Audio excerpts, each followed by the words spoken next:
नमस्कार दोस्तों, आप सभी का स्वागत है आपके अपने चैनल जॉब जॉय में। तो दोस्तों, जैसा कि आप सभी को पता है, आरआरबी एएलपी सीबीटी 2 एग्जाम समाप्त हो जाने के बाद में इसकी आंसर की रिलीज कर दी गई थी। अब दोस्तों, आंसर की आने के बाद में यहाँ पे ट्रेड वाइज कैंडिडेट्स का डेटा भी आउट हो चुका है कि किस ट्रेड में कैंडिडेट्स कितने डिस्क्वालीफाइड हुए हैं, कितने कैंडिडेट्स क्वालिफाइड हुए हैं।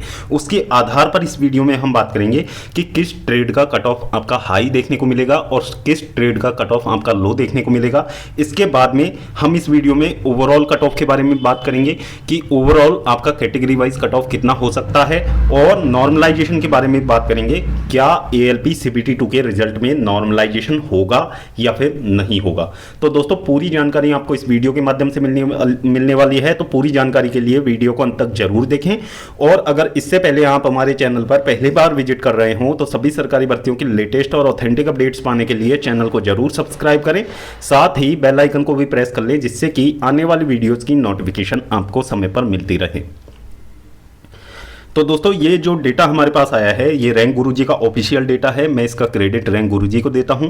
अब दोस्तों, यहाँ पे टोटल 1,02,809 कैंडिडेट्स का डेटा है। इसमें आप देखोगे कि पार्ट ए में कैंडिडेट्स का एवरेज स्कोर 67.27 है और पार्ट बी में डिस्क्वालीफाइड होने वाले कैंडिडेट्स की संख्या 42,062 है। अब यहाँ पे आप देखोगे पार्ट ए में कैंडिडेट्स ने अच्छा खासा स्कोर किया है, यानी कि पार्ट ए के जो एग्जाम का लेवल रहा है वो आपका ईजी टू मॉडरेट यहाँ पे देखने को मिला है। इसके बाद में पार्ट बी की बात करें तो पार्ट बी में अच्छी खासी संख्या में कैंडिडेट डिस्क्वालीफाइड हुए हैं। तो इसका मतलब यह है कि जो पार्ट बी आपका देखने को मिला है वो मॉडरेट टू टफ यहां पे देखने को मिला है। अब दोस्तों, यहां पे बात कर लेते हैं कि शिफ्ट वाइज एवरेज स्कोर कितना बन रहा है कैंडिडेट्स का। अब दोस्तों, यहां पे बात करें तो 2 मई की 2:30 से 5 बजे वाली शिफ्ट की, तो दोस्तों 25,147 कैंडिडेट का डेटा है। पार्ट ए का एवरेज स्कोर 61.22 है और पार्ट बी का एवरेज स्कोर 26.53 है। इसके बाद में 2 मई की मॉर्निंग शिफ्ट की यदि हम बात करें तो 26,286 कैंडिडेट्स का डेटा है। पार्ट ए का एवरेज स्कोर 64.63 है और पार्ट बी का एवरेज स्कोर 29.09 है। इसके बाद में 6 तारीख की बात करें तो जो इवनिंग शिफ्ट थी उसमें 24,017 कैंडिडेट का डेटा है। यहां पे पार्ट ए का एवरेज स्कोर 56.70 है और पार्ट बी का एवरेज स्कोर 28.07 है। इसके बाद में 6 मई की मॉर्निंग शिफ्ट की बात करें तो 27,325 कैंडिडेट का डेटा हमारे पास आया है। इसमें 67.50 तो यहां पे पार्ट ए का एवरेज स्कोर है और पार्ट बी का एवरेज स्कोर 28.32 है। और दोस्तों, 19 मार्च की यदि बात करें तो यहां पे 34 कैंडिडेट का डेटा है और 34 कैंडिडेट के डेटा में यहां पे एवरेज स्कोर 54.22 निकल के सामने आया है और पार्ट बी में एवरेज स्कोर 30.94 यहां पे निकल के सामने आया है। अब यहां पे आप देख सकते हो कि किस शिफ्ट का पेपर आपको यहां पे देखने पे हार्ड लग रहा है। तो दोस्तों, यहां पे बात करें तो अभी तक जो 5 शिफ्ट यहां पे हुई हैं उसमें से जो आपकी 6 मई की इवनिंग वाली शिफ्ट थी वो सबसे ज्यादा हार्ड देखने को मिली है। अब यहां पे 56.70 तो पार्ट ए में एवरेज स्कोर बना है कैंडिडेट का। लेकिन पार्ट बी की बात करें तो पार्ट बी के हिसाब से यदि देखा जाए तो 2 मई की जो इवनिंग शिफ्ट थी उसमें सबसे कम एवरेज स्कोर कैंडिडेट का निकल के सामने आया है 26.53। लेकिन दोस्तों, जो मेरिट आपकी तैयार होने वाली है वो पार्ट ए के मार्क्स के बेसिस पे आपकी तैयार होगी और जो पार्ट बी है आपका क्वालिफाइड नेचर का है, यानी कि ये आपको क्वालिफाई करना आवश्यक रहेगा। तो दोस्तों, यहां पे ये तो हो गई शिफ्ट वाइज एवरेज स्कोर की बात। अब यहां पे बात कर लेते हैं कि शिफ्ट वाइज डिस्क्वालीफाइड कैंडिडेट्स कितने हैं। तो दोस्तों, यहां पे बात करेंगे सबसे पहले 2 मई की इवनिंग शिफ्ट की। तो दोस्तों, यहां पे 25,147 कैंडिडेट्स में से 12,218 कैंडिडेट डिस्क्वालीफाइड हुए हैं, यानी कि 48.59% कैंडिडेट डिस्क्वालीफाइड हैं। फिर 2 मई की मॉर्निंग शिफ्ट की बात करें तो 26,286 कैंडिडेट्स में से 9,325 डिस्क्वालीफाइड हैं, यानी कि यहां पे जो प्रतिशत आप देखोगे 35.48% कैंडिडेट डिस्क्वालीफाइड है। इसके बाद में बात करेंगे 6 मई की इवनिंग शिफ्ट की, 24,017 कैंडिडेट्स में से 9,596 कैंडिडेट डिस्क्वालीफाइड हैं, 39.96% कैंडिडेट डिस्क्वालीफाइड है। इसके बाद में 6 मई की जो मॉर्निंग शिफ्ट है उसमें 27,325 कैंडिडेट में से 10,912 कैंडिडेट्स यहां पे डिस्क्वालीफाइड है, यानी कि 39.93 यहां पे कैंडिडेट 93% कैंडिडेट डिस्क्वालीफाइड हुए हैं। इसके बाद में 19 मार्च की बात करेंगे तो यहां पे डिस्क्वालीफाइड कैंडिडेट्स की संख्या 32.35% यहां पे देखने को मिली है, यानी कि सबसे ज्यादा जो डिस्क्वालीफाइड कैंडिडेट हैं 2 मई की इवनिंग शिफ्ट में देखने को मिले हैं। तो इस शिफ्ट में जिन भी आरआरबीज की एग्जाम यहां पे कंडक्ट करवाई गई है, तो दोस्तों वहां पे ये हम कह सकते हैं इस डेटा के आधार पे, वहां पे जो कट ऑफ है वो काफी ज्यादा लो रहेगा। आपका जो सीबीएटी के लिए चयन होने वाला है उसके लिए जो कट ऑफ आपका जाने वाला है वो मिनिमम क्वालिफाइंग मार्क्स आपका हो सकता है। और इसके बाद में यदि हम फाइनल कट ऑफ की भी यहां पे बात करें तो फाइनल कट ऑफ भी आपका ज्यादा नहीं जाएगा। साल 2018 में जो आपका कट ऑफ गया था उससे लो कट ऑफ आपको देखने को मिल सकता है 2 मई की जो इवनिंग शिफ्ट में जिस भी आरआरबी जोन का एग्जाम कंडक्ट करवाया गया है हम उनके बारे में बात कर रहे हैं। अब दोस्तों यहां पे आप ट्रेड वाइज यहां पे डिस्क्वालिफाइड कैंडिडेट्स की संख्या यहां पे देख सकते हो। तो यहां पे आर्मेचर एंड कोयल वाइंडर की बात करें तो यहां पे 27.03% कैंडिडेट डिस्क्वालिफाइड हुए हैं। इलेक्ट्रीशियन में यदि बात करें तो इसमें अच्छी खासी संख्या में कैंडिडेट डिस्क्वालिफाइड हुए हैं 42.54%। फिर यहां पे मैकेनिक की बात करें, इलेक्ट्रॉनिक मैकेनिक की, तो दोस्तों यहां पे 41.89% कैंडिडेट डिस्क्वालिफाइड हुए हैं। फीटर की बात करें तो यहां पे डिस्क्वालिफाइड होने वाले कैंडिडेट्स की संख्या ज्यादा नहीं है क्योंकि फीटर की यहां पे कट ऑफ आपको हाई देखने को मिलेगी।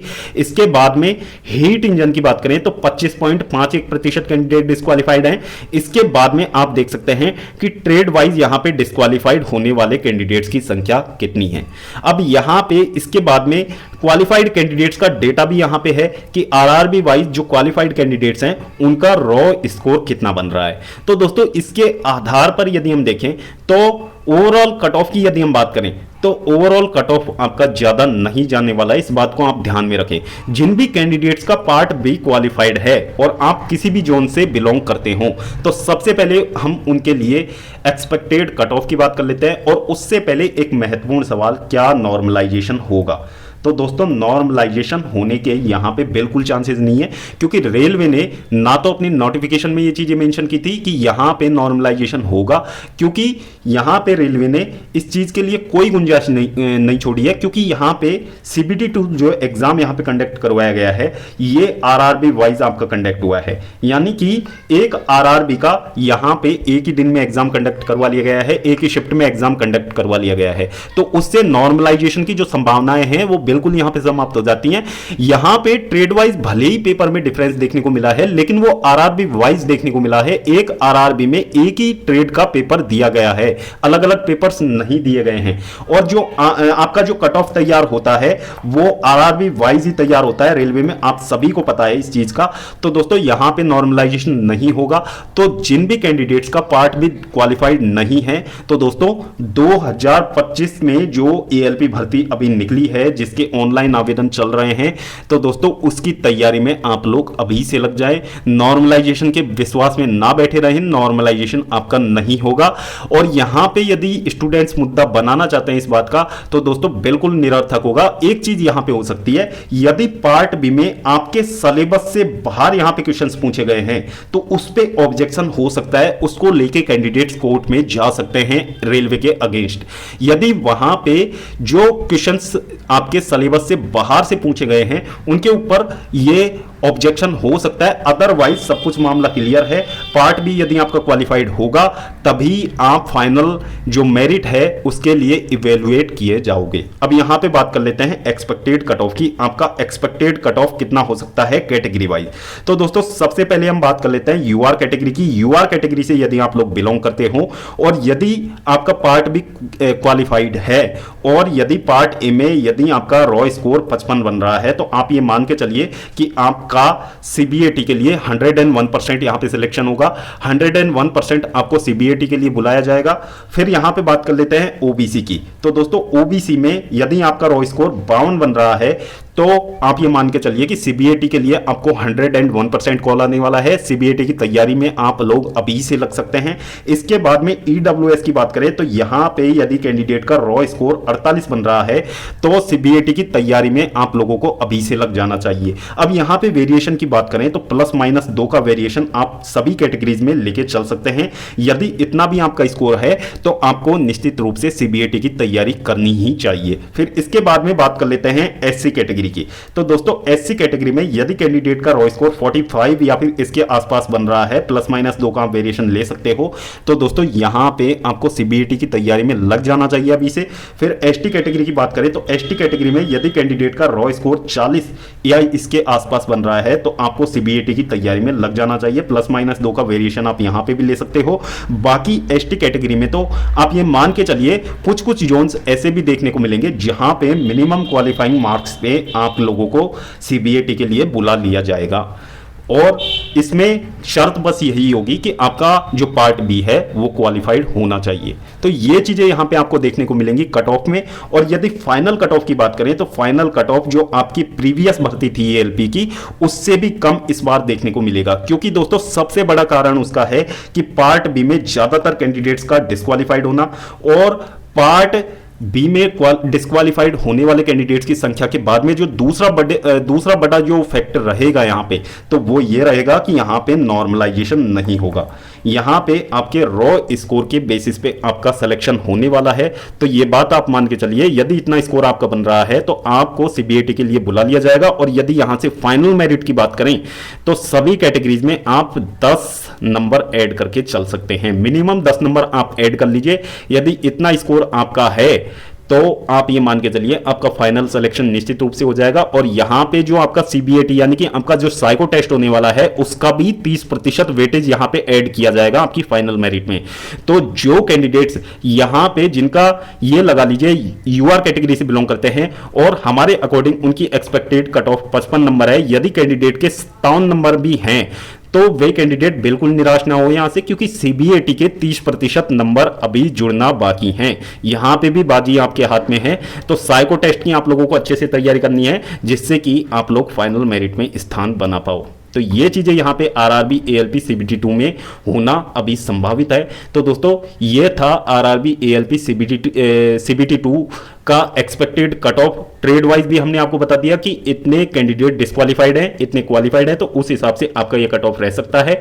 तो दोस्तों होपफुली वीडियो आपको पसंद आया होगा। वीडियो पसंद आया हो वीडियो को लाइक करें, अपने दोस्तों के साथ जरूर शेयर करें। और अगर इससे पहले आप हमारे चैनल पर पहली बार विजिट कर रहे हो तो सभी सरकारी भर्तियों की लेटेस्ट और ऑथेंटिक अपडेट्स पाने के लिए चैनल को जरूर सब्सक्राइब करें, साथ ही बेल आइकन को भी प्रेस कर लें, जिससे कि आने वाली वीडियोस की नोटिफिकेशन आपको समय पर मिलती रहे।